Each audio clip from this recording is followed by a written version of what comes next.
నమస్తే, welcome to city 24/7 top debate. నేను సురేష్. ఆక్రమణ అని తెలిస్తే చాలు కూల్చివేయడమే తరువాయి. ఈ తరహా ర్యాపిడ్ స్పీడ్ గతంలో తెలంగాణలో ఎప్పుడూ లేదు. అదే హైడ్రా స్పెషాలిటీ. ఇదే తరహా దృఢ సంకల్పం, ఇదే తరహా స్పీడ్, ఇవే తరహా కూల్చివేతలు కావాలంటున్నారు ఏపీ వాసులు.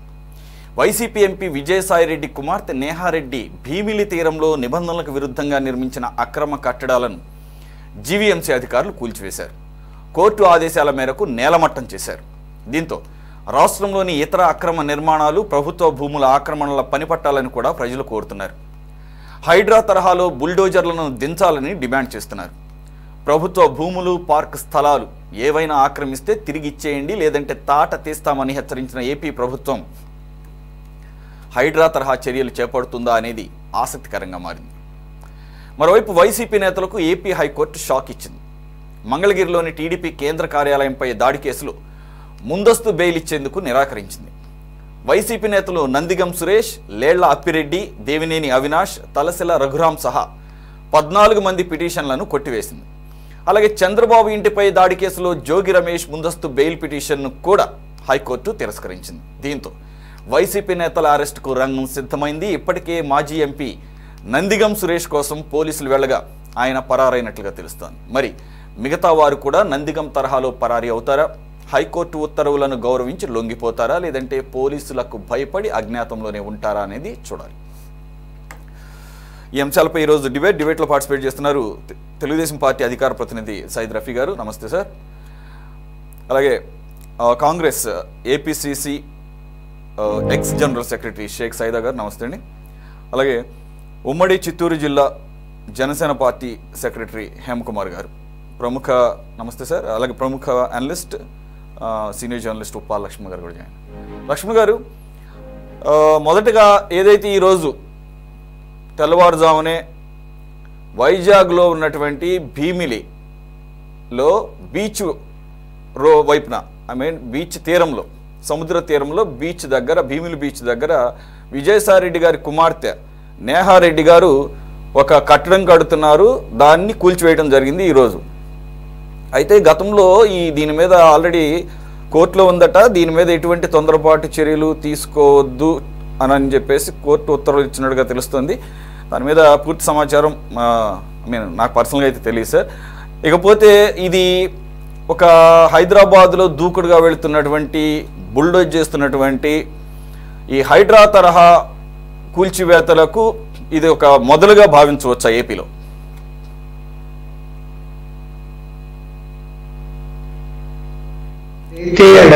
భీముని దగ్గర కూల్చారో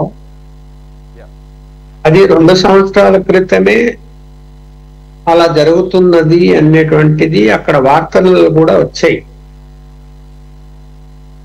తర్వాత నా దృష్టి కూడా వచ్చింది. అక్కడ విశాఖపట్నం చుట్టూ ఉన్నటువంటి భూములు పెద్ద ఎత్తున ఆక్రమణలు, బెదిరింపులు, దౌర్జన్యాలు చేసి రాపించుకోవడాలు, అలాగే ఎక్సర్వీస్ మెన్ భూములను కూడా లాక్కోవటం, ఇవన్నీ కూడా పెద్ద ఎత్తున జరిగాయి. ఇప్పుడు హైదరాబాద్ చుట్టుపక్కల ఎలా జరిగాయో అక్కడ రాజధాని వచ్చేస్తుంది అని చెప్పి ప్రత్యేకించి వైఎస్ఆర్సీపీకి సంబంధించినట్టు వాళ్ళు, ఇంకా నేను సీరియస్ గా చెప్పాలంటే కడప జిల్లా వాళ్ళు అక్కడ మకాం వేసి లాడ్జీలలో దిగి నెలల తరబడి ఉండి ఎన్ని అక్రమాలు చేయాలనో అన్ని అక్రమాలు చేసి కూర్చున్నమాట వాస్తవం. కడప జిల్లా వాసిగా కూడా చెప్తున్నారు. ఎక్కువ శాతం ఇంకా అందరికంటే మీరు కడప జిల్లా వాసిగా కూడా కన్ఫర్మ్ గా చెప్తున్నారు అంటున్నారు. అవును, మరి ఒకవేళ నేను ఆక్రమించుకుంటే నా మీద కూడా కేసు పెట్టారు. వాయిస్ ఒకసారి చెక్ చేయండి. అంతే కదా, మరి ఎవరైతే ఉంది, ఎవరైనా ఒకటే. అక్కడ అంత అంటే కడప ఎక్కడుంది, విశాఖపట్నం ఎక్కడుంది, అక్కడ ఏదో రాజధాని వస్తుందని చెప్పేసి విశాఖపట్నం నుంచి 100 కిలోమీటర్ల దూరం సరౌండింగ్ లో ఎక్కడ భూములు మిగిల్చారు ప్రభుత్వాన్ని కానీ లేకపోతే ప్రైవేట్ వ్యక్తులు కానీ, ఎప్పుడో కొంతమంది పేద వర్గాలు కానీ రకరకాల మార్గాల ద్వారా ఇప్పటికీ ఇష్యూలు నడుస్తున్నాయి. అక్కడ ఇప్పటికీ ఈ రోజు కూడా అక్కడ అంతకుముందు తెలుగుదేశం ప్రభుత్వం అధికారంలో ఉన్నప్పుడు కూడా తెలుగుదేశం వాళ్ళు కొన్ని అలాంటి అక్రమాలు చేశారని కూడా ఆరోపణలు వచ్చాయి.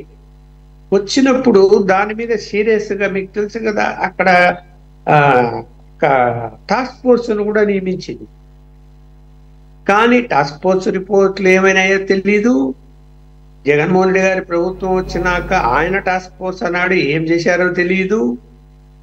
సరే ఇప్పుడు సరే ఎవరెవరు ఆక్రమించుకున్నారు, ఎలా చేశారు, రిజిస్టర్లు అయినాయి కానిటివి, ఇంకా గొడవలు కోర్టు కేసులు ఉన్నటివి, ఇవన్నీ పక్కన పెడితే ఒక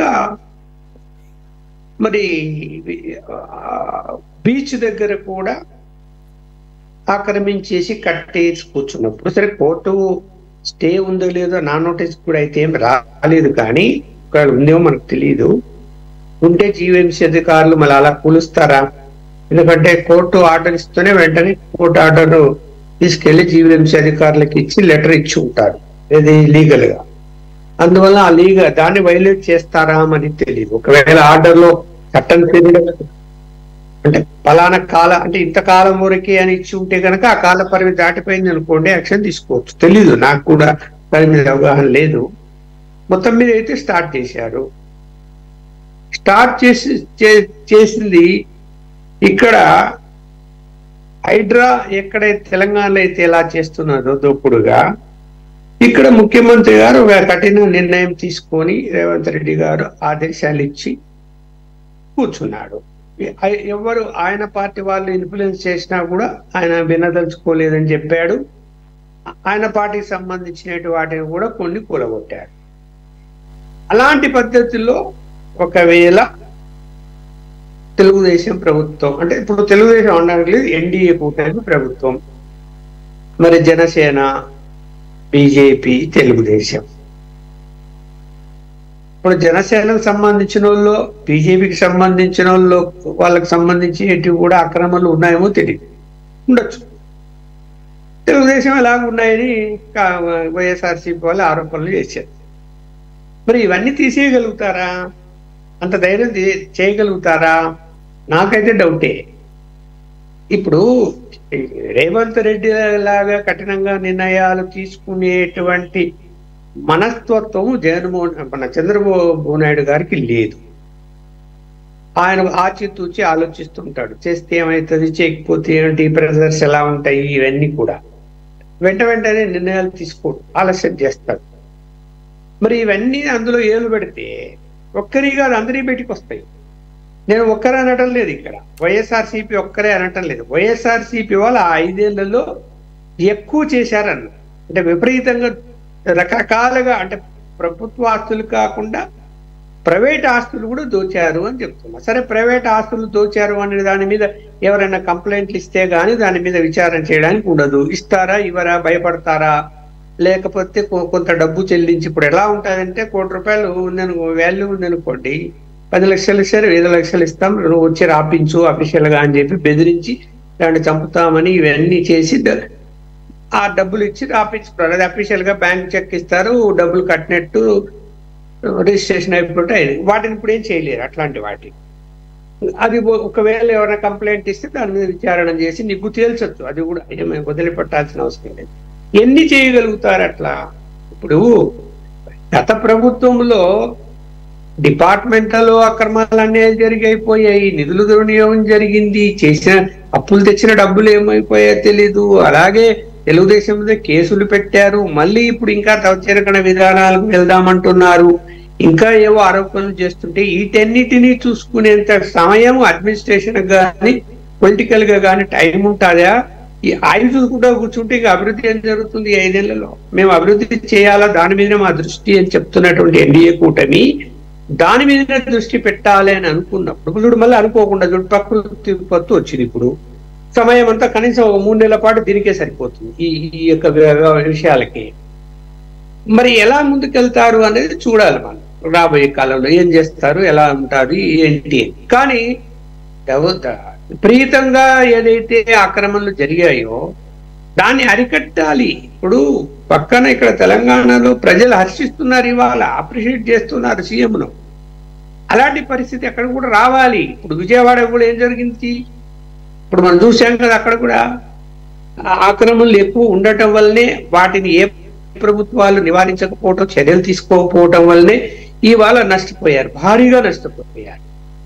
మరి ఏం చెప్పాలి చెప్పండి? ఇక్కడ ఇది ఒకరిని తప్పుపట్టడానికి అవకాశం లేని పరిస్థితి వచ్చింది. ఎందుకంటే గత ప్రభుత్వాలన్నీ కూడా నిర్లక్ష్య ధోరణో లేకుంటే బంధుత్వమో లేకపోతే మన పార్టీ వాళ్ళనో చూసి చూడనట్టు వచ్చారు కాబట్టి చెరువులు, కాలువల గట్లు అన్ని ఆక్రమణలు గురయ్యాయి. ఇప్పుడు విజయవాడ సెంటర్ లో ఉన్నటువంటి కాలువలో ఇరువైపులా ఆక్రమణలే. ఎన్ని తీయగలుగుతారు? ఎంతమంది? కొంతమంది చాలా మంది పేద వర్గాలు చూస్తున్నారు. వాళ్ళకి ప్రత్యామ్నాయ మార్గం చూపాలి, చూపి తీసుకెళ్లి కన్విన్స్ చేయగలిగితే సరే. ప్రత్యామ్నాయం గారు చూపాలంటే సిటీలో అవకాశం ఉండదు, ఎక్కడో బయట స్థలాలు అక్కడ కట్టిస్తామంటే వాళ్ళ బతుకుతారు, ఇక్కడ ఉంటారు ఆధారం. అక్కడికి పోయి అక్కడి నుంచి మళ్ళీ సిటీకి వచ్చి బతుకుతారు చూసుకొని మళ్ళీ తిరిగిపోయే దానికి వాళ్ళు అంగీకరించారు. హైదరాబాద్లో కూడా అలాంటి పరిస్థితుల్లో ఉత్పన్నమయ్యాయి చాలాసార్లు. మేము వెళ్ళమని మొండికేసుకొని కూర్చొని అక్కడే రోడ్ల మీదనే వంటలు వండుకొని తిన్నటువంటి సందర్భాలు కూడా మేము చూశాను ఇక్కడ హైదరాబాద్. అందువల్ల అలాంటి పరిస్థితుల్లో ప్రభుత్వము కాస్త న్యాయబద్ధంగా వ్యవహరించాలి. కొన్ని చేయాలి, కొన్ని చేయలేని పరిస్థితులు ఉంటాయి. కానీ రాజకీయ నాయకులు ఎవరైతే బడా నాయకులు ఆక్రమించేసుకొని కూర్చున్నారో వాటి మీద చర్యలు అయితే తప్పకుండా తీసుకోవాలి. అధికారం ఉంది కదా అని బీచ్ ఒడ్డున్నే మరి కట్టేస్తారా చెప్పండి? కోర్టులకతో సంగతి పెట్టండి, కోర్టు స్టే ఇచ్చిందో ఇవ్వలేదో. ఒకవేళ ఇచ్చింటే కోర్టు కూడా తప్పేం చెప్తాను. ఎలా చెప్పండి? ఇప్పుడు ఎవరిని బీచ్ యాక్చువల్ గా ఇప్పుడు హైదరాబాద్ లో చెరువుల్ని, సరస్సుల్ని లేదంటే ప్రభుత్వ భూముల్ని ఆక్రమించి కట్టడాలను కూల్చడం ఒక ఎత్తు అయితే, ఇప్పుడు ఏదైతే విజయసాయిరెడ్డి గారి డాటర్ నేహారెడ్డి గారు ఒక హోటల్ పర్పస్ మీద అది సిఆర్జెడ్ నామ్స్ ని బ్రేక్ చేస్తూ, CRZ coastal regulation zone norms అవి, సెంట్రల్ గవర్నమెంట్ నామ్స్ అవి, I mean it's more serious. Correct మీరు చెప్పింది. ఇప్పుడు పరివాహక ప్రాంతాలు, సముద్ర పరివాహక ప్రాంతం అంతా కూడా సెంట్రల్ గవర్నమెంట్ కంట్రోల్లో ఉంటుంది, స్టేట్ గవర్నమెంట్ కంట్రోల్లో ఉండదు. దాని ఆ నామ్స్ కూడా ఉల్లంఘించింది అంటే దానికి అసలు పర్మిషన్లు ఎవరు ఇచ్చారు? జీవీఎంసీ ఎందుకు పర్మిషన్లు ఇచ్చింది? పర్మిషన్ లేకుండా కట్టారా? మరి అంటే మాకు అధికారం ఉంది కదా, మేము ఏమైనా చేస్తాము, మేము ఎంతకైనా తెగిస్తాము, మమ్మల్ని ప్రశ్నించకూడదు, మా జోలికి రావద్దు అనేటువంటి పద్ధతిలో ప్రభుత్వ పాలన సాగితే ప్రజలు ఖచ్చితంగా సమాధానం చెప్పారు. ఒకవేళ ఈ ప్రభుత్వం కూడా, ఎన్డీఏ కూటమి కూడా అలా అదారిలోనే వెళ్ళింది అనుకోండి, వాళ్ళకన్నా 11 వచ్చాయి, వీళ్ళకి 1 వస్తాయి. మరి అదే వీళ్ళు కూడా ఆలోచించుకోవాల్సిన అవసరం. ఆ దారిన వెళ్ళకూడదు వీళ్ళు కూడా. రఫీ గారు, ఏదైతే ఈరోజు హైడ్రా తరహా ఒక కూల్చివేత వైజాగ్లో జరిగింది, అది కూడా ఎవరిదో కాదు, విజయసాయిరెడ్డి, రాజ్యసభ ఎంపీ విజయసాయిరెడ్డి గారి డాటర్ది. అక్కడ హోటల్ అట కట్టేది. అంటే మరి వీరు ఏదైతే 3 రాజధానుల్లో భాగంగా వైజాగ్ని చాలా అమితంగా ఇష్టపడి అక్కడికి తరలిపోదాం అనుకున్నారు కదా, ఇంకొకసారి కనుక గెలిస్తే అక్కడే ప్రమాణ స్వీకారం కూడా చేస్తానని చెప్పేసి జగన్మోహన్ రెడ్డి గారు అన్నారు కదా. ఇక రాజధానికి అనేసరికి ఇక సొబగులు దానిలో భాగంగా మనమే బిజినెస్ స్టార్ట్ చేయాలి. దానిలో భాగంగా ఒక అందమైనటువంటి ఒక పాష్, ఒక లగ్జరీ టైప్లో ఏదైతే మనం గుండు కొట్టారు కదా అక్కడ కొండకి, వైజాగ్లో రిషికొండకి, అలాగే ఎంత పాష్గా కట్టారో మనం చూసాం. జగన్మోహన్ రెడ్డి గారి ఇంటి కోసం అని అంటున్నారు, కానీ అది మళ్ళీ చివరికి ఓడిపోయేసరికి అది లేదు పర్యాటకుల కోసం చెప్పేసి ఎంత లగ్జరీ కట్టారో చూసాం. 500-600 కోట్ల రూపాయలు. అదే తరహాలో పాపం ఈయన కూడా ప్లాన్ చేసుకున్నట్టున్నారు. ఆయన A1 ఈయన A2 కదా, ఆయన ఆ తరహాలో చేస్తే మనం అసలు ఏకంగా ఒక మంచి హోటల్ కడదాము, దాని ద్వారా అద్భుతమైన బిజినెస్ చేద్దాము, విదేశీ టూరిస్టులు అందరూ వస్తుంటారు కదా ఆ వ్యూ కోసం అని చెప్పేసి ఏకంగా సముద్రానికి ఎసరు పెట్టాడు ఈయన. సిఆర్జెడ్ నామ్స్ని బ్రేక్ చేసి, CRZ norms are very serious. I mean పర్యావరణ అనుమతులు ఉండాలి వాటికి. ఇంకా హైడ్రాని మించినటువంటి కూల్చివేత నిజం చెప్పాలంటే అది యాక్చువల్గా ఇంకా కన్స్ట్రక్షన్ దశలోనే ఉందట. సార్, మరి విజయవాడలో బుడమేరు కూడా అదే కారణం. బుడమేరు వరదలకి కూడా ఆక్రమించి ఎన్క్రోచ్ చేసి కొన్ని దశాబ్దాలుగా కట్టినటువంటి కట్టడాల వలన ఈరోజు అది చిన్న పిల్ల కాలువలాగా మారటం మూలంగా వచ్చినటువంటి విపత్తును చూస్తున్నాం. మరి ప్రజల నుంచి ఆల్రెడీ కొంత అటు ఆ రకమైనటువంటి వాయిస్లు వినపడుతున్నాయి. అది డిమాండ్ల దాకా వెళితే గనక ఆ తరహా హైడ్రా తరహా ఆపరేషన్కి కూటమి ప్రభుత్వం దిగే అవకాశం ఎంతవరకు ఉంది? నమస్కారం సార్. నమస్తే సార్. సురేష్ గారు నమస్తే. నమస్తే. మీకు అలాగే ఉన్నటువంటి మిత్రులకి అందరికి కూడా నమస్కారం సార్. చూస్తున్నాం ఇప్పుడు కృష్ణానది పరివాహక ప్రాంతంలో అనుమతులు లేకుండా వైసీపీ కార్యాలయం ఒకటి ఫస్ట్ ఫ్లోర్ దాకా నిర్మిస్తే దాన్ని మున్సిపల్ శాఖ వాళ్ళు కూల్చివేయటం జరిగింది విజయవాడ. అప్పుడు చాలా గగ్గోలు పెట్టారు. 25 జిల్లాల్లో, ఒక జిల్లా తప్పితే 25 జిల్లాల్లో వైసీపీ వాళ్ళు పర్మిషన్స్ లేకుండా పార్టీ ఆఫీసులు కట్టారు.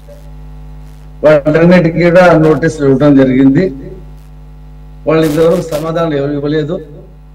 ఇప్పుడు ఈ నేహారెడ్డి గారి బిల్డింగ్ ని కూల్చివేయటం అనేది అది కోర్టు ఆదేశాలతోనే జరిగింది.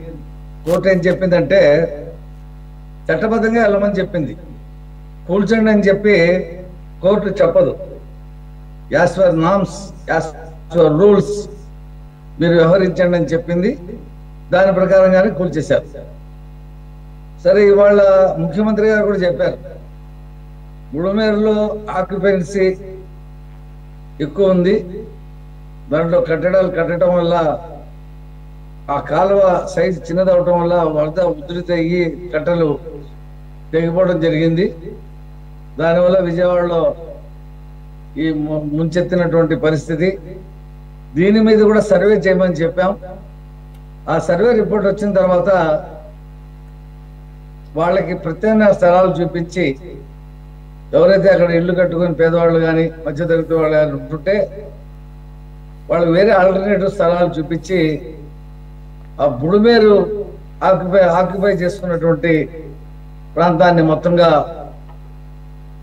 తీసుకోవడం జరుగుతుంది. ఎందుకంటే విజయవాడకి బుడమేరు ప్రమాదం ఎప్పుడైనా సరే పొంచి ఉంది. దాని మీద పటిష్టమైనటువంటి చర్యలు తీసుకోకపోతే ఇంకా ప్రమాదం భవిష్యత్తులో రావచ్చు. ఇవాళ జగన్మోహన్ రెడ్డి గారు తీరిగ్గా పాత రాజరాజేశ్వరిపేట తిరుగుతూ చంద్రబాబు నాయుడు గారు విఫలమైపోయాడు.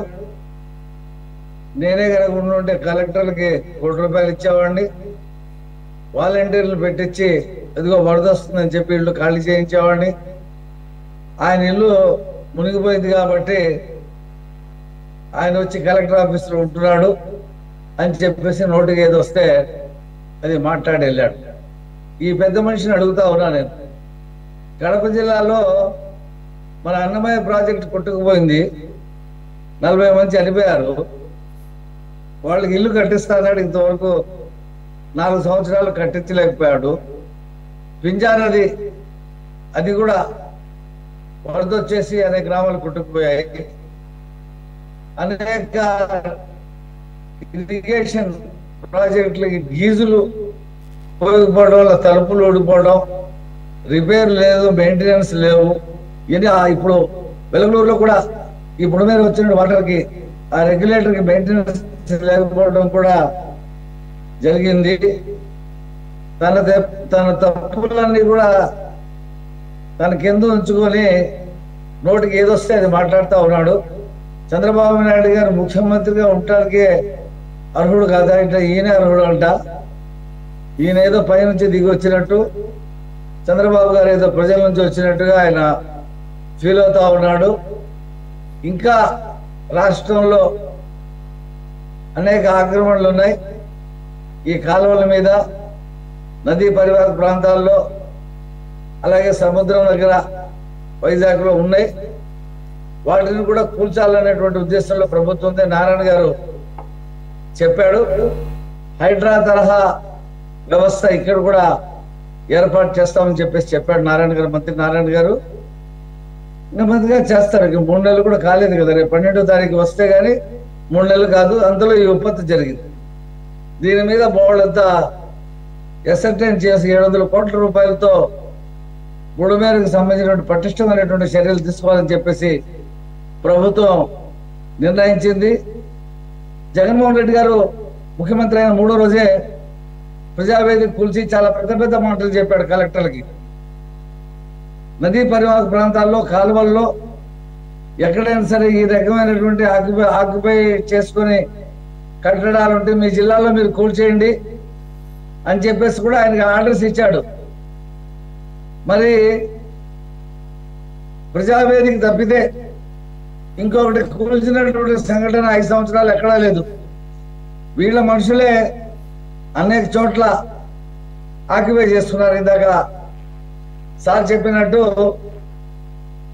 విశాఖపట్నంలో 40,000 ఎకరాలు ఆక్యుపై చేసుకున్నట్లు లెక్క తేలింది. మరి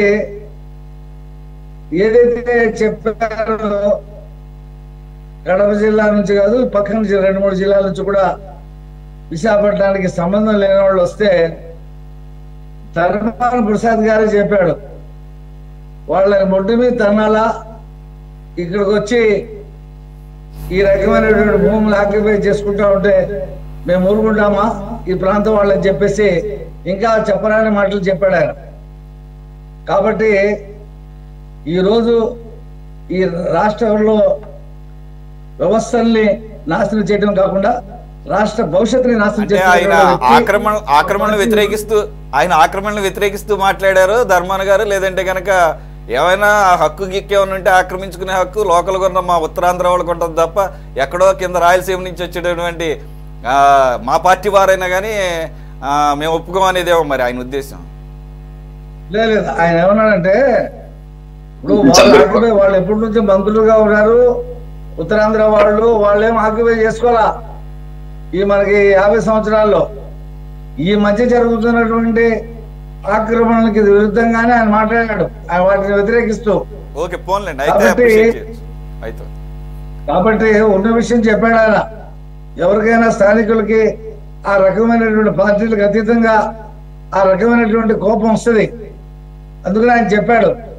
ఇవాళ నేను అడుగుతున్నా జగన్మోహన్ రెడ్డిని, మరి ఇవాళ కూల్చేశారు కదా నేహారెడ్డి కట్టినటువంటి బిల్డింగ్ ని, మరి ఏం చెప్తాడు జగన్మోహన్ రెడ్డి? ఇది అన్యాయం చెప్తాడా? మా నేహారెడ్డి ఎంతో కష్టపడి కట్టుకుంది, చెమటొచ్చి తెచ్చినటువంటి డబ్బులతో కట్టుకుంది, కూల్చేశాడు చంద్రబాబు నాయుడు అని చెప్పి చెప్తాడా? అంతేకాదు సార్, ఎలాంటి ఆగ్రహం రాడిసన్ హోటల్ వైజాగ్ లో బలవంతంగా 51% రాయించుకున్నారు, అనేక ఆస్తులు రాయించుకున్నారు, ప్రైవేట్ భూములు లాగేశారు. ఇవన్నీ కూడా నీకు తెలుస్తాం, అందులో ఏం సందేహం లేదు. ఇప్పుడు తెలంగాణ ముఖ్యమంత్రి రేవంత్ రెడ్డి కఠినంగా ఉన్నాడంటే ఆయన వచ్చి 8 నెలలైంది. ఇప్పుడు ఆయన కాస్త సర్దుకొని ఈ రకమైనటువంటి నిర్ణయానికి వచ్చాడు. మేము కూడా కాస్త సర్దుకొని ఉండి సార్, మాకు కూడా రాజధాని కట్టడానికి కేంద్రం గ్రాంట్ రూపంలో 15,000 కోట్లు ఇచ్చింది. మేము నవంబర్లో పోలవరం ప్రారంభిస్తున్నాం, రింగ్ రోడ్ ప్రారంభిస్తున్నాం. కాస్త సర్దుకున్న తర్వాత ఇవన్నీ కూడా చేస్తాం. రేవంత్ రెడ్డి చంద్రబాబు నాయుడు గారి శిష్యుడే, చంద్రబాబు గారి దగ్గర తీసే శిక్షణ పొందినోడే. కాబట్టి మీరంటే అలా అనకండి సార్. అంటే నేను లైటర్ వినలని చెప్తున్నాను. ఎలాగే అంటే ఆయన రేవంత్ రెడ్డి గారు సున్నితంగానే దాన్ని అలా కాదు కరెక్ట్ చేసుకోండి, మేమిద్దరం సహచరులము కలిసి పని చేసామని చెప్పేసి అన్నారు. ఎవరు? రేవంత్ రెడ్డి గారు. సరే, ఇప్పుడు సహచరులైన సీనియర్ సహచరులు జూనియర్ సహచరులు అనుకోండి. ఓకే, ఇప్పుడు కేసీఆర్ కూడా చంద్రబాబు గారి దగ్గర మంత్రివర్గంలో పనిచేసినోడే. ఆయన పైనుంచి ఎక్కడి నుంచి మాట అంటే ఒప్పుకుంటాడు. కాకపోతే అధికారం వచ్చిన తర్వాత కళ్ళు నెత్తికెళ్ళి కుటుంబం మొత్తాన్ని పార్టీ అప్పచెప్పి ఆయన ప్రజలను ఎవరిని కలవగా ఓడిపోయాడు ఆయన. కాబట్టి ఇవాళ మేము కూడా ఖచ్చితంగా వీళ్ళందరూ ఆక్యుపైస్, ఇప్పుడు మాకు ప్రతి మంత్రికి ప్రతిరోజు తెలుగుదేశం పార్టీ ఆఫీసులో ఉన్న మంత్రులకి చంద్రబాబు నాయుడు గారికి వస్తున్నట్టు విజ్ఞాపనలో ఈ రెవెన్యూ సమస్యలు భూములు ఆక్యుపై చేసుకున్నటువంటి కంప్లైంట్లు ఎక్కువ వస్తున్నాయి. యాక్చువల్ గా ఈ నెలలో 1వ తారీఖు నుండి రెవెన్యూ సదస్సులు పెట్టాలని చెప్పి అనుకుంటున్నాం. ఈ వర్షాల కారణంగా అది వాయిదా పడింది. అవును. ఈ ఆక్యుపై చేసుకున్నటువంటి ఏమైతే ఉన్నాయో రిజిస్ట్రేషన్ కూడా క్యాన్సిల్ చేస్తామని చెప్పేసి ముఖ్యమంత్రి చెప్పారు. ఎవరు భూములైతే బలవంతంగా ఆక్యుపై చేసుకున్నారు రిజిస్ట్రేషన్లు క్యాన్సిల్ చేస్తామని చెప్పాడు. మేము తీసుకుంటున్న స్టెప్స్ ఈ రాష్ట్ర ప్రయోజనాల కోసం ఖచ్చితమైనటువంటి నిర్ణయాలు చేస్తాం. ఈ రాష్ట్రాన్ని కాపాడుతాం. వీళ్ళ ఆటలు సాగినవం. ఇవాళ సరే నెక్స్ట్ రౌండ్ లో మాట్లాడదాం ఈ పారిపోతున్న వాళ్ళ గురించి. కాబట్టి జగన్మోహన్ రెడ్డి జవాబు చెప్పాలా. నెహారెడ్డి హోటల్ని పడగొట్టిన దాని మీద ఏం చెప్తాడని చెప్పి అడుగుతా ఉన్నా నేను. ఇవాళ సిటీ 24/7 మీడియా ద్వారా చెప్పు, నువ్వేం చెప్తావు? అది నిజమా, అది కరెక్టా తప్ప, ప్రభుత్వం చేసింది ఒప్ప కాదా అని చెప్పాలా. జగన్మోహన్ రెడ్డి కాదు, ముందు విజయసాయి రెడ్డి గారు కూడా స్పందించాలి. మరి ఇప్పటి వరకు స్పందించలేదు, నేనైతే చూడలేదు. విజయసాయి రెడ్డి ఏ శాంతితో ఊరేగుతున్నాడో మనకు అనవసరం. ఈయన చెప్తున్నాడుగా ప్రభుత్వం గురించి చంద్రబాబు నాయుడు గారికి అర్హత లేదు ముఖ్యమంత్రిగా ఉండడానికి, అది ఇది అంటున్నాడు కదా. ఈయన చెప్పనండి, ఈయన అన్నీ చూసుకున్నారు కదా. వాళ్ళందరూ కక్షంది చెలరేగిపోయింది. Okay, right. సైదా గారు, షర్మిల గారు కూడా యాక్చువల్గా ఈ వరదల మీద స్పందించినా కానీ, లేదంటే జత్వాని విషయంలో స్పందించినా కానీ గత ప్రభుత్వం యొక్క తప్పుల్ని ఎత్తి చూపుతున్నారు. అంటే ఓవర్ నైట్లో ఒక 80 డేస్లో యాక్చువల్గా ఈ సీజన్ స్టార్ట్ అవ్వకముందు, అంటే యాక్చువల్ టాపిక్ అది కాదు కానీ దానికి రిలేటెడ్గానే కూల్చివేతలు అనేది ఉండాలా లేదా అనే దాని గురించి ఈ టాపిక్ తీసుకోవడం జరిగింది. అనూహ్యంగా ఈరోజు కోయిన్సిడెంటల్గా అక్కడ వైజాగ్లో విజయసాయి రెడ్డి గారి డాటర్ నెహారెడ్డి గారు కడుతున్న హోటల్ అది సిఆర్జెడ్ నామ్స్ని క్లియర్గా వైలేట్ చేస్తుంది కాబట్టి సముద్రము యొక్క ఒడ్డున బీచ్లో దాన్ని కూల్చివేత సందర్భంగా ఇక్కడ కూడా ఆక్రమణలు గుర్తొస్తాయి మనకు. బుడమేరు ఇంత ఎత్తున నష్టాన్ని చేకూర్చింది కాబట్టి ఆ బుడమేరు అలా ఉండటానికి కారణం ఆక్రమణలు అనేది అందరికీ తెలిసిన సత్యమే. ఇకపోతే మీ నాయకురాలు స్పందించిన విధానం కూడా అలాగే ఉంది. అంటే గత ప్రభుత్వ తప్పులు ఇప్పటికీ వెన్నాడుతున్నాయి అనేది.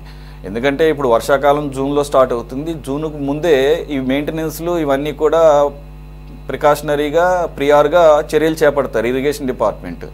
జూన్లో ఈ ప్రభుత్వం అధికారంలోకి వచ్చింది, కూటమి ప్రభుత్వం. దానికి ముందే చర్యలు తీసుకోవాలి. అఫ్కోర్స్ అది ఎలక్షన్లో హడావిడైనా ఏదైనా కానీ ఒక్క ఈ సందర్భమే కాదు, గత 5 సంవత్సరాలుగా అనేకమైనటువంటి ఈ ప్రాజెక్టులు ఇరిగేషన్ ప్రాజెక్ట్స్ దగ్గర మెయింటెనెన్స్ అసలు చాలా మినిమంగా ఉంది, అసలు లేదు కొన్ని చోట్ల అనేది. ఈవెన్ అన్నమయ్య విషయం డ్యాము అసలు ఓకే, ఈరోజు ఇంత ఎత్తున జరిగిన ప్రాణ నష్టం మినిమంగా ఉండేటట్టుగా చర్యలు తీసుకున్నారు.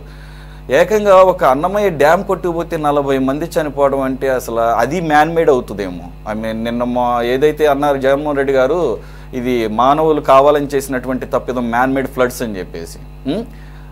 మేబీ అన్నమయ్య గేట్ వెళ్ళిపోవడానికి కారణమైనటువంటి ఆయన ప్రభుత్వం that is called man-made mistake if I'm not wrong. అదే ఉద్దేశంతోనే షర్మిల గారు కూడా మాట్లాడటం జరిగింది. ఆవిడేదో రాజకీయ ఆరోపణలు ఆవిడ కూడా చేయొచ్చు, ఆవిడని ఎవరు తప్పు పట్టరు, కానీ అలాగూ తీసుకోలేదు ఆవిడ.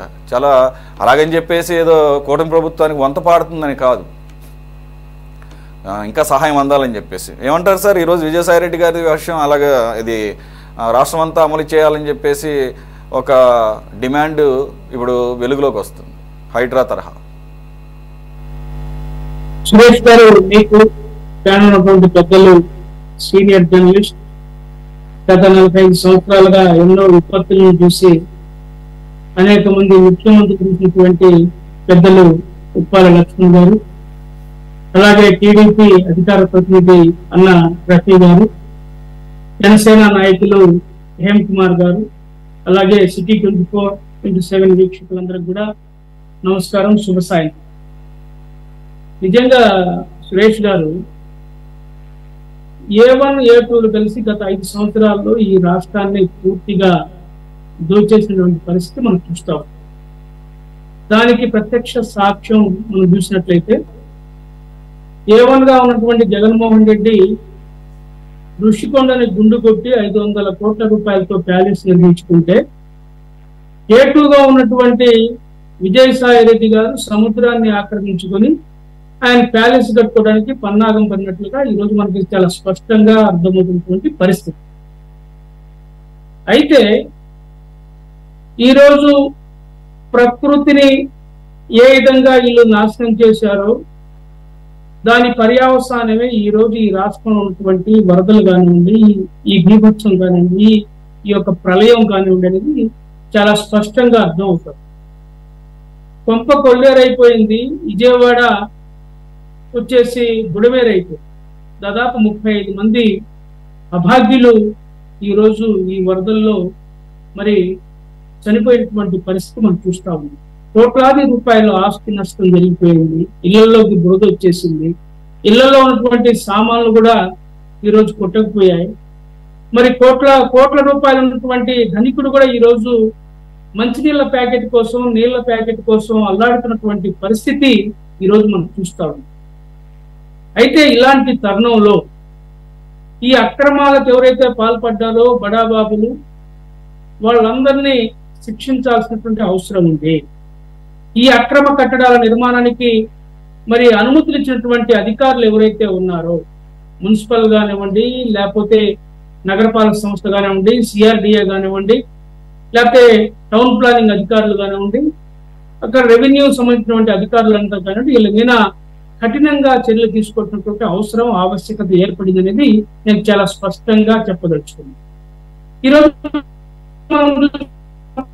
హైదరాబాద్ నగరంలో గతంలో ఎన్నడూ లేని విధంగా అనేక రాజకీయ ఆటుపోట్లు వచ్చినా నెరవకుండా ఈరోజు కాంగ్రెస్ పార్టీ ముఖ్యమంత్రిగా పనిచేస్తున్నటువంటి మరి రేవంత్ రెడ్డి గారు మరి ఈరోజు అక్కడ హైడ్రాని ఏర్పాటు చేసి ఒక సిన్సియర్ ఐపీఎస్ ఆఫీసర్ మరి అక్కడిని ఆయన ఒక టీం ఏర్పాటు చేసి 300 మంది ఈ అక్రమాలను తొలగించడానికి ఒక టీమ్ గా ఏర్పాటు చేసి ప్రత్యేకంగా ఒక పోలీస్ స్టేషన్ కూడా పెట్టి, హైడ్రా తరఫున ఒక పోలీస్ స్టేషన్ కూడా పెట్టి రోజుకు 30-40 మంది వచ్చి ఈ రోజు ఈ అక్రమాలను ఫిర్యాదు చేసినటువంటి పరిస్థితి. సైదా గారు, ఏపీలో ఆ స్థాయిలో ఒక వ్యవస్థను ఏర్పాటు చేయాల్సిన అవసరం ప్రస్తుతానికి ఉందంటారా? సరే, ఈ ఏదైతే బుడమేరు ఉందో అది సెపరేట్ ఇష్యూ, దాన్ని అది కారణం అదే.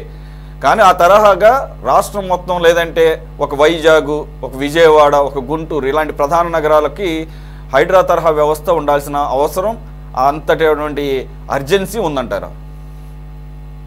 నేను ఎందుకు చెప్తున్నానంటే సురేష్ గారు, గత 10 సంవత్సరాల నుంచి కూడా ఈ రాష్ట్రంలో భూముల ధరలు పెరిగిపోయాయి విపరీతంగా. గ్రామీణ ప్రాంతం నుంచి అనేక మంది చిన్న రైతులు తమ పొలాలు స్థలాలు అమ్ముకొని పిల్లలను చదివించుకోవడం కోసం, ఉపాధి కోసం పట్టణ ప్రాంతానికి వచ్చారు. పట్టణీకరణ బ్రహ్మాండంగా జరిగినటువంటి పరిస్థితి. ఎందుకంటే జనాభా పెరుగుతుంది కానీ భూమి మాత్రం పెరగదు, మనకు తెలిసినటువంటి విషయం. ఇలాంటి పరిస్థితుల్లో రియాల్టర్లు, పేదవాడు మనం చూసాం, పేదవాడు ఎవడన్నా చెరువు కట్టమైనా కరకట్టమైనా ఇల్లు వేసుకుంటే వాళ్ళని రెవెన్యూ అధికారులు, మున్సిపల్ అధికారులు వెళ్ళి వాళ్ళ ట్రాక్టర్ తీసుకెళ్లి మొత్తం ఎత్తుకొని దాంట్లో వేసుకొని వెళ్ళిపోతారు. అదొక పరిస్థితి నడిచింది. కమ్యూనిస్టులు వచ్చి పేదలకు ఇళ్ల స్థలాలు కావాలని చెప్పి ఆ రోజుల్లో ఉద్యమాలు చేసినటువంటి పరిస్థితి విజయవాడ లాంటి నగరాలు. అయితే సెకండ్ ట్రెండ్ ఏంటంటే, ఎప్పుడైతే ఈ బుడమేరుని లింక్ ని పోలవరానికి కలిపారో, ఈ బుడమేరు ఈ యొక్క తగ్గిపోయింది, వాటం తగ్గింది. నీళ్ళు వచ్చి ప్రవహించేది విజయవాడలో నుంచి వెళ్ళేటువంటి నీరు వెళ్ళేటువంటి ప్రవాహం తగ్గిపోవడంతో ఆ ప్రాంతం అంతా కూడా రియాల్టర్లకు కన్నుబడి మరి బ్రహ్మాండమైనటువంటి మిద్దెలు మేడలు కట్టున్న పరిస్థితి. అలాగే మనం చూసినట్టే కరకట్ట మనం చూసాం. జగన్మోహన్ రెడ్డి గారు ముఖ్యమంత్రి కావడంతో 9 కోట్ల ప్రజాధనంతో నిర్మించినటువంటి ఆ యొక్క ప్రజావేదికను కూల్చి ఆయన పరిపాలన ప్రారంభించారు. ఆయన ఏమన్నాడు, నదీ గర్భంలో ఉన్నటువంటి అన్ని అక్రమాలని నేను పూర్తి చేస్తా అని చెప్పి గొప్ప మాటలు మాట్లాడాడు. అయితే తీరా ఏం చేశాడు, దీన్ని కూల్చాడు తప్ప మిగతా ఎవరున్నా బడాబాబుల మరి గెస్ట్ హౌస్ కదిలించగలిగాడా? ఇంకా అధికార పార్టీ కానివ్వండి, లేకపోతే ఆ రోజు ప్రతిపక్షంలో ఉన్నటువంటి పార్టీ నాయకుల యొక్క అక్రమ కట్టడాలను ఏమైనా కూల్చగలిగాడా? ఇంతకంటే ముందు దేవినేని ఉమా గారు, ఆ రోజు మనం చూసాం, ఆయన ఇరిగేషన్ శాఖ మంత్రి, ఆయన బోట్ లో కృష్ణానది మొత్తం అటు ఇటు తిరిగాడు. అవన్నీ మనం లైవ్ లో చూసాం. ఆయన ఎన్ని అక్రమ కట్టడాలని చెప్పి అక్కడ ఇరిగేషన్ ఎస్సీని కూడా ఎంట పెట్టుకొని అధికారులని, టౌన్ ప్లానింగ్ అధికారులని, నగర సంబంధించిన మున్సిపల్ అధికారులను కూడా తీసుకుని తిరిగాడు. ఆయన కూడా ఏం చేయలే. దాని పర్యవసానమే ఈ రోజు దాదాపు 35 మంది ఈ రోజు మరి బలైనటువంటి పరిస్థితి, ఈ యొక్క విజయవాడ నగరంలో బలైనటువంటి పరిస్థితి. నేను అందుకే నేను కోరుతున్నానంటే హైడ్రా లాంటి వ్యవస్థ ఆంధ్రప్రదేశ్ అవసరం. ఇందాక లక్ష్మణ్ గారు చెప్పారు బాగా ఆయన విశ్లేషణలు. చంద్రబాబు గారు ధైర్యం చేసే మనిషి గారు, ఆయన గడ్డపార నానేస్తాడు, అది నానేది లేదు, పని జరిగేది లేదు, ఇది వాస్తవం. ఎందుకంటే ఎమ్మటే నిర్ణయం తీసుకొని ఈ యొక్క అక్రమాలను కూర్చోపోతే ఇది ఒక మంచి అవకాశం. ఎక్కువ రోజు ప్రాణం పోతే తీసుకొచ్చి ఇచ్చేది ఎవరు? మీరు లేకపోతే మంచినీళ్ళు ఇస్తారు, భోజనం పెడతారు, 4 రోజులు ఆ కుటుంబానికి 25 కేజీల బియ్యం, పప్పు, ఉప్పు, పాలు, మంచినీళ్ళు ఇచ్చి 4 రోజులు ఆదుకుంటారు. తర్వాత ఆ కుటుంబ యజమాని చనిపోతే నువ్వు 5 లక్షలు ఇచ్చి కాంపెన్సేషన్ ఇస్తే ఆ కుటుంబ యజమాని చనిపోతే వాళ్ళ పిల్లల పరిస్థితి ఏంది, వాళ్ళ బిడ్డల పరిస్థితి ఏంది, వృద్ధులైన వాళ్ళ తల్లిదండ్రుల పరిస్థితి ఏంది? మరి దీన్ని ఎవరిని రెక్టిఫై చేయాలి? మీరు ముఖ్యమంత్రిగా కాదు ముఖ్యమంత్రి చంద్రబాబు నాయుడు గారు చాలా తీవ్రమైనటువంటి నిర్ణయాలు తీసుకోవాలి, కఠినమైన నిర్ణయాలు తీసుకోవాలి, త్వరగా తీసుకోవాలంటంలో ఓకే, మీరు అడగొచ్చు, తప్పేం లేదు. ఇది ఓవర్ నైట్ జరిగిన ఆక్రమణలు కావండి, ఉమ్మడి ఆంధ్రప్రదేశ్ టైం నుంచి జరుగుతుంది, ఉమ్మడి ఆంధ్రప్రదేశ్ టైం నుంచి జరుగుతుంది. అప్పట్లో 10 సంవత్సరాల పాటు మీ ప్రభుత్వం ఉంది, కాంగ్రెస్ ప్రభుత్వం ఉంది. వైఎస్ రాజశేఖర రెడ్డి గారి హయాం నుంచి అంతకు ముందు కూడా జరిగినాయి. ఈ రాష్ట్రంలో కాంగ్రెస్ ప్రభుత్వం ఎన్నాళ్ళు అధికారంలో ఉందో అందరూ మర్చిపోలేదు, గుర్తుంది. చేయాల్సిన అన్ని ప్రభుత్వాలు చేసేసి ఈ రోజు వచ్చేసి చంద్రబాబు నాయుడు గారు ఓవర్ నైట్ వచ్చేసి మొత్తం చేతులు కడిగినట్టు కడిగేయాలని చెప్పేసి డిమాండ్లు పెట్టడం చాలా ఈజీ సార్. అప్పుడు మరి చేసినటువంటి పాపాలు మరి దానికి బాధ్యత వహిస్తారా? కాంగ్రెస్ ప్రభుత్వం బాధ్యత వహిస్తుందా? తెలుగుదేశం ప్రభుత్వం అప్పుడు కూడా జరిగినాయి కాదంటలా. ఇప్పుడు ఈ ఆక్రమణలు జరిగేది ఒక ఆర్థిక పరమైన ప్రయోజనాలతో జరుగుతాయి. మీరు అన్నారు కదా రియల్టర్స్కి పార్టీలతో సంబంధం లేదు, అన్ని పార్టీల్లోనే ఉంటారు. కాబట్టి చేసిన పాపాలు ఈరోజు ఏదో గత 5 సంవత్సరాల్లో జరిగింది వైసీపీ ప్రభుత్వంలోనే, అంతకుముందు టీడీపీ ప్రభుత్వంలో కాదు, కొన్ని దశాబ్దాలుగా బొడమేరు సమస్య ఇప్పుడుది కాదు, అసలు ఎప్పటి నుంచో ఉంది ఆ సమస్య. మరి ఎందుకని అప్పుడు ప్రక్షాళన చేయడానికి ట్రై చేయలేదు? తీవ్ర రూపం దాల్చిన తర్వాత ఇప్పుడు సురేష్ గారు నేను అదే చెప్తాను. ఎందుకంటే తలాపాపం తిలాపిడికడు అన్నట్లుగా అన్ని పార్టీల భాగస్వామ్యం ఉంది. అంటే మా హయాంలో ఏం జరిగింది? కాంగ్రెస్ హయాంలో పేదవాడు గుడిసెలు వేసుకునేవాడు కరకట్లమే, రిక్షా దొక్కునేవాళ్ళు, లేకపోతే ఇంకొకరు. తర్వాత ఏమైంది? ట్రెండ్ మారింది చెప్పింది అదే. ఈ రోజు హైదరాబాద్ ఒక్క పేదవాడి మీద తోసేయకండి, ఒక్క పేదవాడే కారణం కాదు, వాళ్ళు అక్కడ వేసుకున్నారు కదా అని ఆ పక్కనే ఈ అధికార పార్టీ అండతో, ప్రభుత్వ అధికారుల అండతో అక్కడ ఎకరాలు ఆక్రమించేసుకొని బడా రియల్టర్స్ అక్కడ వెంచర్లు వేసేసి అక్కడ ఒక హ్యాబిటేట్ గా తయారు చేసి, అది అక్కడ ఉండాల్సినటువంటి ప్రాంతం కాదు, నివాసయోగ్యమైనటువంటి ప్రాంతాలు కాదు. ఎప్పుడైతే మీరు అన్నట్టు పేదలు ఏదో వారికి నివాసం స్థలాలు కొనుక్కోలేక అక్కడ వేసుకొని ఆక్రమించుకొని ఉంటే ఓకే, కానీ అది కాదు అసలు కారణం. వారిని అడ్డంగా పెట్టుకొని ఆ పక్కన పెద్ద వెంచర్లు వేసుకొని పెద్ద కట్టడాలు కట్టడం ద్వారా వచ్చినటువంటి ఆక్రమణలు అవి మేజర్. వాళ్ళదేముంది, వాళ్ళకి కావాలంటే రేపు ఎక్కడన్నా ఇచ్చి వాళ్ళని వెళ్ళమంటే వెళతారు వాళ్ళు, మంచి నివాస యోగ్యం చూపించి. ఈ బడా రియల్టర్లు లేకపోతే వాళ్ళ దగ్గర కొన్నటువంటి అపార్ట్మెంట్స్ కొన్నారు, విల్లాస్ కొన్నారు, వాళ్ళు వెళ్తారా? అప్పుడు ఈ ఇన్ఫ్లుయెన్స్ స్టార్ట్ అవుతుంది గవర్నమెంట్ మీద. సురేష్ గారు నేను అదే చెప్తున్నా, 6 కోట్లు పెట్టి కొన్న ఇల్లాలు కూడా మునిగిపోయినటువంటి పరిస్థితి మనం చూసాం హైదరాబాద్ నగరంలో ఈ వర్షాలు. అట్నే బెంగళూరు నగరంలో, చెన్నై ఏ విధంగా మునిగిపోయిందో మనం చూసాం. ఈ రోజు రేవంత్ రెడ్డి గారు ఒక కఠినమైన నిర్ణయం తీసుకొని అమలు పరుస్తున్నాడా లేదా? బెదరకుండా నెరవకుండా. నేను ఎందుకు చెప్తున్నానంటే చంద్రబాబుని నేరస్తుని చేసో లేకపోతే జనసేన పార్టీనో లేకపోతే కూటమిలో నేరస్తులు చేసి నేను మాట్లాడటం, ప్రజా సంక్షేమం కోసం మీరు కొరడా దులిపించాల్సినటువంటి అవసరం ఉంది. అది కాంగ్రెస్ చేసిన తప్పే, తెలుగుదేశం చేసిన తప్పే, జనసేన చేసిన తప్పే, బీజేపీ చేసిన తప్పే. ఈ రోజు మీరు చేసే అవకాశం రాలేదు, అసలు అధికారంలోకి రాలేదు, వచ్చిందే 4 సీట్లుగా గెలుచుకుంటే ఇప్పుడు మీరు జనసేన కూడా కలిపేయండి దాంట్లో. అంటే ప్రభుత్వం భాగస్వామ్యం ఉంది కాబట్టి రైట్. ప్రభుత్వ భాగస్వామ్యం ఉండదు సార్. జనసేన హేమ్ కుమార్ గారు వస్తున్నా ఒక్క నిమిషం, లెట్ హిమ్ ఫినిష్. ఈ రోజు విజయసాయి రెడ్డి గారి వ్యవహారాన్ని బయటకు తీసుకొచ్చింది జనసేన నాయకుడే. కార్పొరేటర్ మరి కోర్టుకు వెళ్ళాడు, హైకోర్టుకు వెళ్ళాడు, పిల్లు వేసాడు.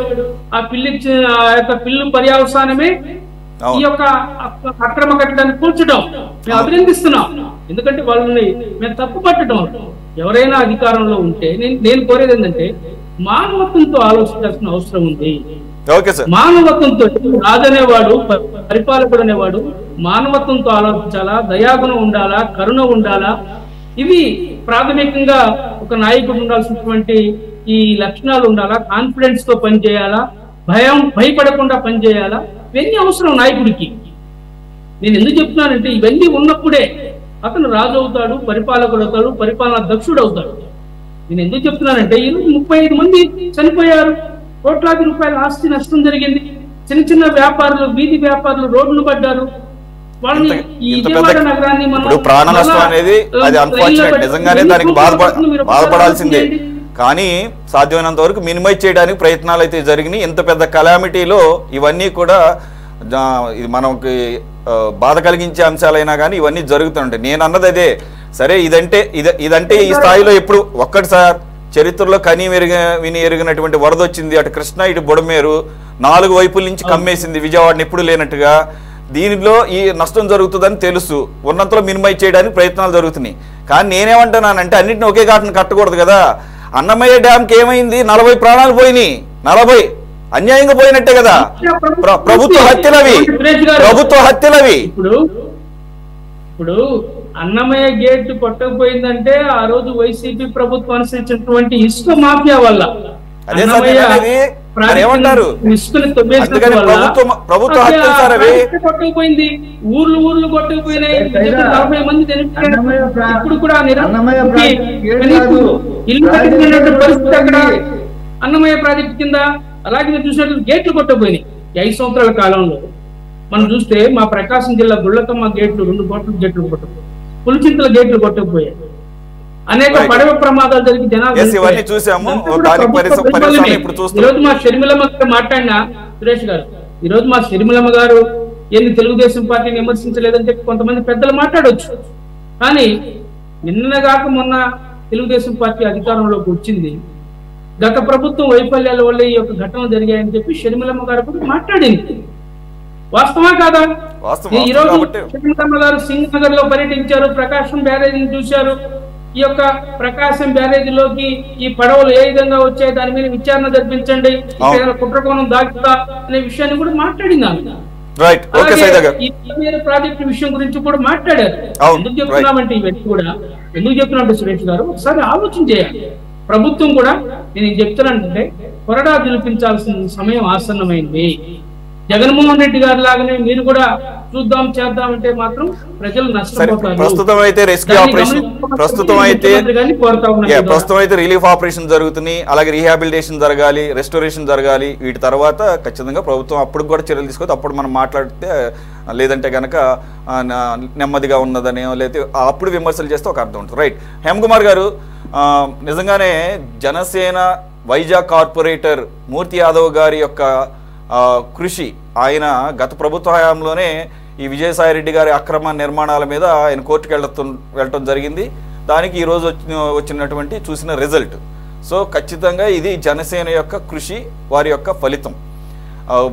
కాబట్టి ఈ విషయంలో credit goes to JSP, no doubt about it, Janasena party. అలాగే ఆ తరహాటటువంటి అక్కడికే పరిమితం కాకుండా రాష్ట్రం అంతా కూడా ఈ రకమైనటువంటి హైడ్రా తరహా కూల్చివేతలు ప్రజలు కోరుతున్నారు. ఎంతవరకు అవకాశం ఉంది? సమంజసమేనా?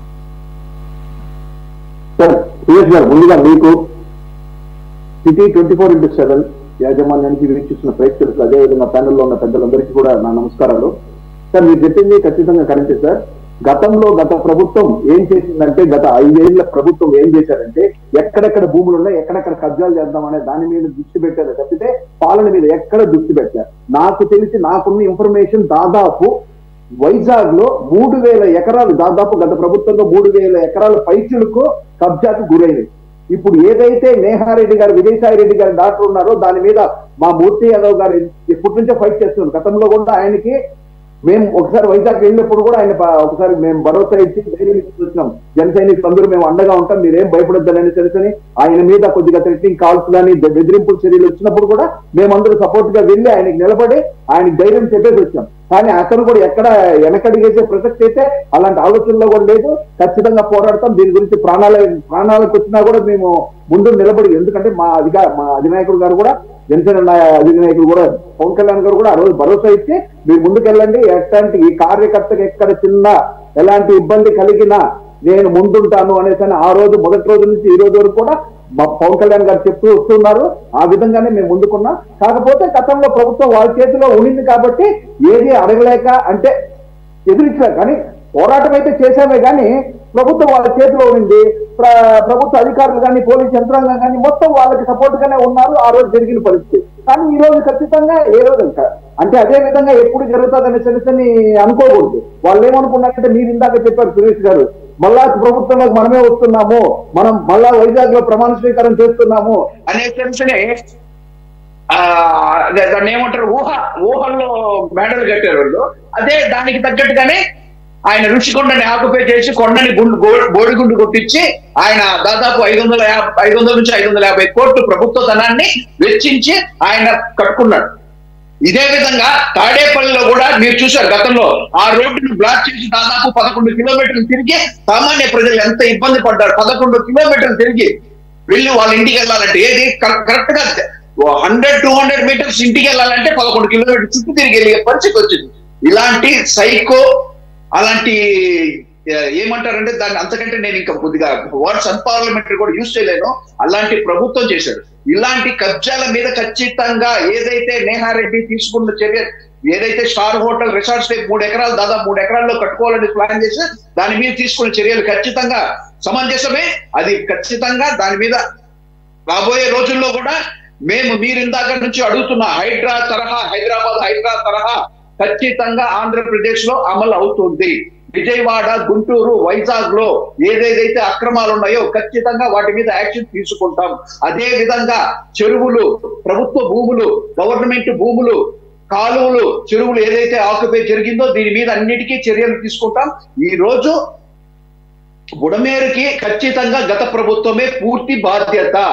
ఈ రోజు ప్రకాశం బ్యారేజ్ లో గేట్లు ఎత్తాలనుకున్నా, దాన్ని తీయాలనుకున్నా కూడా కావట్లేదు. ప్రతి సంవత్సరం దాని మీద మెయింటెనెన్స్ గ్రీన్స్ పెట్టి దాన్ని రెడీ చేసి, ఎందుకంటే ఎప్పుడు విపత్తు ఎప్పుడు వస్తుందో ఎప్పుడు రాదంటే ఎవరికి తెలియదు పరిస్థితి. అలాంటి దాని మీద ముందు చర్యలు ఏంటంటే మీరు చెప్పినట్టు మే జూన్ నెలలోనే ఆ గేట్ల మీద గ్రీస్ వేయడం, దాన్ని ఒకసారి ట్రైల్ చేయడం, ఎలా ఉంది అన్ని పర్ఫెక్ట్ గా చూసుకోవాల్సిన బాధ్యత అయితే ఖచ్చితంగా ప్రభుత్వాలు, ఏ ప్రభుత్వంలో కావచ్చు ఖచ్చితంగా ప్రభుత్వంలో ఉన్నారు. గత 5 ఏళ్లుగా ఏ ఒక్కటి కానీ దాని గురించి పట్టించుకున్న నాదుడే లేదు. దాన్ని ఎవ్వరూ దాన్ని పట్టించుకోలేదు. ఈ రోజు అలాంటి తప్పిదాల వల్లనే ఈ రోజు విజయవాడ చుట్టుపక్కల పరిస్థితుల్లో జరిగిన ఈ ఏదైతే విపత్తుకు జరిగిన నష్టం ఖచ్చితంగా దాదాపు 30-36 మంది చనిపోయారంటే ఎంత బాధాకరం. నిజంగా నాకు గుండె తరుకుపోతుంది. ఇలాంటి పరిస్థితి ప్రభుత్వాలు మీ స్వార్థాల కోసం, మీ దీనికోసం, అక్రమార్జన కోసం మీరు ఇలాంటి పెద్ద పెద్ద విల్లాలు కట్టేసి దాన్ని అమ్ముకోవడం కోసం ఈ రోజు విపత్తుకి ఎవరండి? ఎవరైనా ధనికుడు కావచ్చు, సామాన్యుడు కావచ్చు, విపత్తుకి ఎవ్వరూ అది ఇది కాదు. దానికి ఎవరైనా ఒకటే. కాకపోతే దీంట్లో ఎక్కువ బాధితుడు అవుతాడు సామాన్యుడు అవుతాడు. ఉన్నాడు కొద్దిగా ఎంతో కొంత డబ్బులున్న మహారాజు కొద్దిగా ఎంతో కొంత ఎఫెక్ట్ పడచ్చేమో, కానీ వాళ్ళకి ఆ రోజు విలువ తెలుస్తుంది. అరే ఆ రోజు మనం చేసిన తప్పు ఈ రోజు మనం బాధపడుతున్నాము అనే తెలిసి ఖచ్చితంగా వాళ్ళు చేస్తారు. ఈ రోజే ఉందండి, మా రోజు ఉంది. 1 కేజీ నుంచి 1/2 కేజీ నుంచి మేకప్ వేసుకొని వచ్చి ఈ రోజు బాధపడుతుందంట, చాలా పాపం బాధపడిపోతుందంట. దీని మీద చంద్రబాబు వయసు అయిపోయింది, స్పందించలేదంట. లోకేష్ బాబు హైదరాబాద్ లో ఎంజాయ్ చేస్తున్నాడంట. అదేవిధంగా పవన్ కళ్యాణ్ గారు ఎక్కడున్నారో తెలియజేసిందంట. అదృష్టం వేశారు. ఈ రోజు పవన్ కళ్యాణ్ గారు దాన్ని ఇన్విటేషన్ సంజాయిషి ఇచ్చారు. నేను వచ్చాననుకో చేసే పనుల వల్ల అడ్డంకులు కలుగుతాయి. దానివల్ల ఇది పెద్ద విషయం కాదు. అందుకోసమే ఎక్కడెక్కడ ఏ పనులు జరగాల, ప్రభుత్వ అధికారులకు ఏమేమి ఆదేశం ఇవ్వాలా అన్ని పనులకే ఖచ్చితంగా ఫోన్ లైన్ లో తీసుకుంటూ ఎవ్రీ హాఫ్ అన్ అవర్. అందుకనే హేమ్ కుమార్ గారు అందుగురించే జనసేనాని పవన్ కళ్యాణ్ డిప్యూటీ సీఎం ఈ రోజు మాట్లాడుతూ, మీడియాతో మాట్లాడుతూ మాటలు చెప్పడం కాదు, వైసీపీ వాళ్ళు కూడా జేబులో నుంచి డబ్బులు బయటికి తీయండి అని చెప్పేసి అంటూ, అఫ్ కోర్స్ ఆయన ఒక రోల్ మోడల్ గా నిలిచారు. కానీ విని ఎరుగని రీతిలో ఇంతకుముందు ఎక్కడా చూడలేదు ఈ స్థాయిలో. అందులో ఆయన డిప్యూటీ సీఎంగా ఉండి కూడా పర్సనల్గా ఆయన విరాళం ప్రకటించడం. ఐ మీన్ ఏపీ CMRFకి ఆల్రెడీ లాస్ట్ నైట్ 1 crore 1 కోటి రూపాయలు. ఈరోజు ఆయన స్వతహాగా స్వయంగా బాధ్యత తీసుకున్నారు. ఆయన గ్రామీణ పంచాయతీ వ్యవస్థకి ఆయన ఉన్నారు కాబట్టి దాదాపు 400 గ్రామాలకి 4 కోట్లు, మొత్తం 5 కోట్లు ఏపీకి, ఇంకొక 1 కోటి రూపాయలు అటు తెలంగాణకి. కాబట్టి ఇండైరెక్ట్ గా ఆయన ప్రెషర్ పెంచారు. ఆయన అన్నారు కదా, మీరు చిత్తూరు జిల్లాలో ఉన్నారు కదా, మీ రోజా గారు మీరు అన్నట్లుగా మరి ఆవిడ మేకప్ ఆవిడ పర్సనల్ లేండి, ఆవిడ కేజీ వేసుకుంటారు, 2 కేజీలు ఓకే ఓకే, కనీసంగా ఎంతో కొంత మేము కూడా హెల్ప్ చేస్తున్నాము, మేము కూడా ఇలాగూ అది లేదు. ఎంతకీ కూడా విమర్శలు. అసలు లోకేష్ గారు హైదరాబాద్ వెళ్ళి ఎంజాయ్ చేయడం ఏంటండి? లోకేష్ గారు మంగళగిరిలో గత 3 రోజులుగా 4 రోజులుగా తిరుగుతుంటే మరి ఆవిడకి కనపడి మాట్లాడరు, లేదంటే లేకపోతే ఆవిడ ఇటలీ నుంచి నిన్ననే కిందకి ఇక్కడికి వచ్చారేమో తెలియదు. అంటే ఇటలీ వెళ్ళారు కదా, మరి ఏమన్నా అంటే తెలియదు, మరి నిన్న ఏమైనా రావడం వల్ల కమ్యూనికేషన్ గ్యాప్. దీంట్లో జరిగింది ఏంటంటే సార్, ఒకటి సార్, నేను గత ప్రభుత్వంలో ఇలాంటి చిన్న ఇంత పెద్ద విపత్తు జరగకపోయినా ఇలాంటి చిన్న విపత్తులు జరిగినప్పుడు వర్షాలు ప్రతి సంవత్సరం రావడం మామూలే. కానీ విపత్తు అన్ఎక్స్పెక్టెడ్ గా వచ్చిన విపత్తు ఈసారి మాత్రం వచ్చింది. దీనికి ఖచ్చితంగా గత ప్రభుత్వం కారణం. గత ప్రభుత్వంలో ముఖ్యమంత్రి గారు ఎక్కడ పోయి తిరిగి ఎక్కడ ఈ సర్వే చేశారు, ఎక్కడ ప్రజల్లో ఉన్నారో, ఎక్కడ ఈ విధంగా ప్రజల్లో ఉండి ప్రజలకు సహాయ సహకారాలు అందించారు. ఓన్లీ హెలికాప్టర్ సర్వేలు చేసి హెలికాప్టర్ తిరిగేసి వెళ్ళిపోయారు. అది పక్కన పెడతాం. ఈ రోజు కూడా నిన్న ఆయన వచ్చారు కదా, వచ్చి ఏం చేశారు తెలుసా? దాదాపు కరెక్ట్ గా 40 minutes అండి, 40 minutes ఆ ప్రజల్లో ఉండి ఎక్కడెక్కడ ఏమేమి అనేసి జస్ట్ చూసుకొని వెళ్ళిపోయారండి. నేను చెప్తున్నానండి, గత ప్రభుత్వంలో ఉన్న మంత్రులు కానీ ఎవరైనా సరే విపత్తు జరిగినప్పుడు ఎక్కడైనా ప్రత్యక్షంగా కనబడిన దాఖలాలు ఉన్నాయా? మీ దగ్గర ఆల్రెడీ రివ్యూస్ ఉంటాయి, ఒక్కసారి రివ్యూస్ చేసుకుని కూడా చూసుకోవచ్చు ఎవరైనా సరే. అదే విధంగా ఏ ప్రభుత్వంలో గత ప్రభుత్వంలో పనిచేసిన ముఖ్యమంత్రి గారి నుంచి ఎమ్మెల్యే ఎంపీ నుంచి ఎవరైనా సరే తన జోబు నుంచి 1 రూపాయి తీసి ఖర్చు పెట్టిన దాఖలాలు ఎక్కడన్నా ఉన్నాయా? 1 రూపాయి తీసి ఖర్చు పెట్టలేదు. ఈ రోజు సినీ ఇండస్ట్రీ అండి, సినీ ఇండస్ట్రీని పోయినసారి లాస్ట్ టైం ఉన్న దీంట్లో ప్రభుత్వంలో ఎంత హింసించారు, వాళ్ళు తక్షణమే ముందుకొచ్చారు. ప్రభాస్ 5 కోట్లు, రామ్ చరణ్ 1 కోటి రూపాయలు, జూనియర్ ఎన్టీఆర్ 1 కోటి రూపాయలు, అదేవిధంగా బాలకృష్ణ గారు 1 కోటి రూపాయలు. వాళ్ళకి డబ్బులు ఇవ్వాల్సిన అవసరం ఏముందండి? కానీ విపత్తు చూడంగానే ప్రతి ఒక్కరికి ఎవరికైనా తరుక్కుమంటుందండి. ఈ రోజు మీరు మాట్లాడుతున్న రోజా, నువ్వెక్కడన్నా ఏ రోజన్నా నువ్వు ప్రజాధనం లూటీ చేసావే తప్పితే, కొండ మీద దర్శనాల పేరుతో ఎన్నో కోట్లు దోచుకున్నావు తప్పితే, నువ్వు ఎక్కడ 1 రూపాయి పిల్లికి భిక్షలు పెట్టిన సాయం ఏ నాయకుల్లో, వైసీపీ నాయకుల్లో నేను ఇంతవరకు, నాకు బుద్ధెరిగి నేను ఖచ్చితంగా చెప్తున్నాను, నాకు బుద్ధెరిగి నేను ఇంతవరకు చూడలే. 1 రూపాయి ఇచ్చిన దాఖలాలు ఎక్కడ నేను చూడలేదు. కనీసం ఇలాంటి విపత్తు పరిస్థితుల్లో ఒక చిన్న అన్నదానం చేసిన పరిస్థితి కూడా మేము చూడలేదు. ఈ రోజు ఇంత కష్టపడి నాయకులు, ప్రతి ఒక్క మంత్రి, ఎమ్మెల్యే, ప్రతి ఒక్కరు విజయవాడ చుట్టుపక్కల ఎక్కడెక్కడ విపత్తులు జరిగినాయి అక్కడక్కడ మా తిరుపతి నుంచి కూడా మేము అన్నదానం ఎక్కడెక్కడ మన వాళ్ళు ఎవరన్నా ఉన్నారేమో వాళ్ళతో గ్యాదర్ చేసుకుని ఎవరన్నా అన్నదానం చేయండి అంటే కూడా మేము ఇక్కడ నుంచి కూడా సహాయం. ఎందుకంటే రాలేని కొన్ని చోట్ల రాలేని యాక్సెస్ లేదు కాబట్టి దానికోసం ఆ వాళ్ళు ఉన్న వాళ్ళకి మా ఎమ్మెల్యే గారు కూడా, ఈ రోజు ఎమ్మెల్యే గారు కూడా స్పందించి దాదాపు 5,000 మందికి అన్నదానం ప్రిపేర్ చేసి పెడుతున్నారు. అంటే మేము ఎక్కడైనా సరే సహాయ సహకారాల్లో ముందుంటాం. వీళ్ళు మాటలు మేము ఎట్టి పరిస్థితుల్లో పట్టించుకోం. ఒకే పవన్ కళ్యాణ్ గారు ఒకే మాట చెప్పారు, నేను నాకు కూడా కాన్వాయ్లో రండి ఒకసారి. నా కాన్వాయ్ ఎట్లుంటది, ప్రజల దగ్గర నుంచి నా పరిస్థితి ఎట్లుంటది, నేను పోయే చోటు ఇలాంటి విపత్తు ఉండే చోటు 10 రూపాయలు సాయం జరగాలే కానీ వాళ్ళకి నేను పోయి ఆటకం కలిగించకూడదు, అందువల్ల నేను పోలేదు అనేసి చెప్పారు.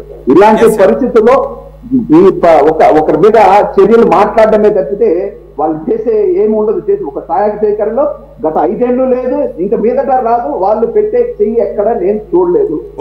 అదే విధంగా తెలంగాణలో కూడా సార్, తెలంగాణలో కూడా ఈ సహాయ సహకారంలో మనకు పవన్ కళ్యాణ్ గారిని, సినీ ఇండస్ట్రీ గారిని ఎంత చేసింది సార్. ఒక మాట చెప్పారు మన విశ్లేషకులు ఏం చెప్పారు, ఈ రోజు వైజాగ్ లో కడప నుంచి వచ్చి ఆక్రమణలకు వచ్చారని తెలిసింది. గత ప్రభుత్వంలో 2004లో ఏ రోజైతే కాంగ్రెస్ ప్రభుత్వం వచ్చిందో, రాజశేఖర రెడ్డి గారు ముఖ్యమంత్రిగా ప్రమాణ స్వీకారం చేసిన రోజు నుంచి హైదరాబాద్ ఏ బ్లాక్లో చూసినా కడప నుంచే వచ్చారు, కడప జిల్లా వాళ్ళే ఉన్నారు. ఎక్కడ పోయినా సరే సెటిల్మెంట్లు దందాలు చేశారు. అదే విధంగా 2019లో వైసీపీ ప్రభుత్వం ఎట్లొచ్చిందో అదే విధంగా వైసీపీ కడప జిల్లా నుంచే ఖచ్చితంగా వెళ్ళి ఏదైతే వైజాగ్ లో కూర్చొని ఎక్కడెక్కడ ల్యాండ్ వాళ్ళకి ఆల్రెడీ ఇంటిమేషన్స్ ఇచ్చేస్తారు. ఏదైతే ప్రభుత్వంలో ఉంటే వాళ్ళ ఎమ్మెల్యేలు మినిస్టర్లు చీఫ్ కూడా పలానా చోటుకి వెళ్ళండి, పలానా చోటుకి వెళ్ళండి, వాళ్ళు చదువుబాటు చెప్తే వాళ్ళు ఇన్స్ట్రక్షన్ ఇచ్చి పంపించేస్తారు. ఎక్కడ ఉందో మా భూములు తీసుకోండి, సంపాదించుకోండి అనేసరికి వాళ్ళు విచ్చలవిడిగా వదిలేస్తారు. చంద్రబాబు నాయుడు గారి భయంలో ఎక్కడ కానీ ఈ ఆక్రమణలు ఇవన్నీ నేనైతే చూడలే. ఆయన ఖచ్చితంగా ఇంకొక మాట అనకూడదు కానీ ఆయన గడ్డివాము కాడు కాసుకున్నట్టు ఉంటాడు. ఆయన తింటాడు తినడు, ఇంకొకరిని తిన్నాడు. ఖచ్చితంగా ప్రజలకు మేలు జరిగే విధంగానే కానీ ఒకే ఒక సమయం ఎక్కువ లేదు. ఈ రోజు అమరావతి ఇదే ఈ దీంట్లో మొన్న ఒక ప్రబుద్ధుడు అన్నాడు, ఇదే వాళ్ళకి డిబేట్ లో వేరే డిబేట్ లో కూర్చుంటే ఈ రోజు అమరావతి నీట మునిగిందని. నేను కూడా అవునా ఏమో అనుకున్నా.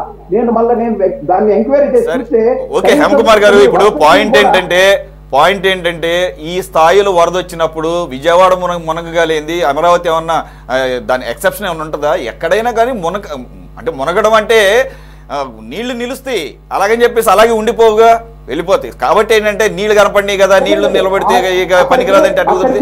ఇప్పుడు విజయవాడ పనికిరాదా? కాదు, విజయవాడలోకి వరద వచ్చింది, ఇక విజయవాడ పనికిరాదా? విజయవాడలో ఎవరు ఉండకూడదా? అనగలరా? అనలేం కదా. అలాగే ప్రతి చోట నేను చెప్పేది వాళ్ళకి సాయం చేయకపోవడం తెలియక. అదే సార్, నేను మీతో అగ్రీ అవుతున్నానే. అమరావతి కూడా నీట మునిగింది అనేసరికి అంటే ఇదంతా కూడా ఒక విషియస్ క్యాంప్, ఇదంతా తెలిసిందే సార్. ఇదంతా ఒక విషియస్ క్యాంపెయిన్ అని అందరికీ తెలిసిందే. ఇప్పుడు నాయకుడే ఆ స్థాయిలో వ్యాఖ్యలు చేస్తున్నప్పుడు మరి కింద సైన్యం అలాగే ఉంటుంది. విషియస్ క్యాంపెయిన్ ఇదంతా. Okay, right.